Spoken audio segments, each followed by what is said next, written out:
Hello everyone, আসসালামু আলাইকুম। Welcome back to my channel Samira's cooking items.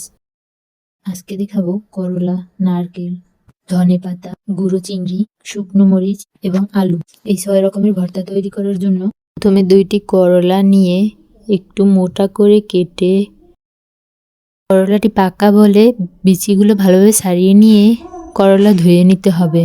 এরপরে একটি কড়াইয়ে তেল বসিয়ে করলাগুলো দিয়ে একটু উল্টিয়ে দিয়ে লবণ এবং হলুদ মাখানো মাছ একসাথে করে উল্টিয়ে ভেজে নিতে হবে। একটু লাল করে ভেজে নিয়ে তেলগুলো একটু সরিয়ে রেখে বাটিতে উঠিয়ে রাখা হলো।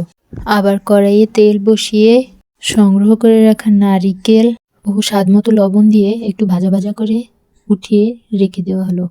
এরপরে গরম তেলে বেশি করে পেঁয়াজ রসুন ভাজা করে উঠিয়ে রাখা হলো, কারণ সব রকমের ভর্তাই এটির প্রয়োজন হবে। ধনেপাতা ভালোভাবে ধুয়ে একটি কড়াইয়ে হালকা তেল বসিয়ে পাতাগুলো একটু কুচি কুচি করে কেটে নিতে হবে, নয়তো পাতাগুলো বাড়তে কষ্ট হবে। এরপরে কড়াইয়ে তেল বসিয়ে শুকনো মরিচ ভেজে উঠিয়ে রাখা হলো।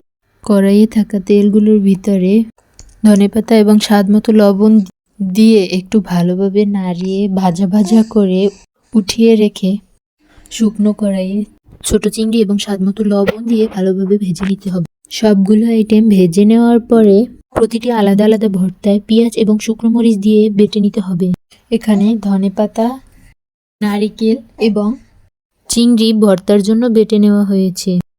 এখন ভেজে রাখা করলা এবং কাটা ছাড়ানো মাছ, শুকনো মরিচ এবং ভেজে রাখা পেঁয়াজ সবগুলো একসাথে মাখিয়ে নিতে হবে। শুধু শুকনো মরিচ, পেঁয়াজ এবং লবণ দিয়ে একটি ভর্তা তৈরি করে ফেলা হলো। এভাবে সবগুলো ভর্তার আইটেম শেষ হতে না হতেই আমার তো ক্ষুধা পেয়ে গেছে। এজন্য প্লেটে ভাত, তার সাথে ধনেপাতা, করলা, আলু, চিংড়ি, নারকেল এবং শুকনো মরিচ সবগুলো ভর্তা অল্প অল্প করে নিয়ে খাওয়া শুরু করলাম। এরকম আরও ভিডিও পেতে লাইক, কমেন্ট, শেয়ার এবং সাবস্ক্রাইব করে পাশে থাকুন।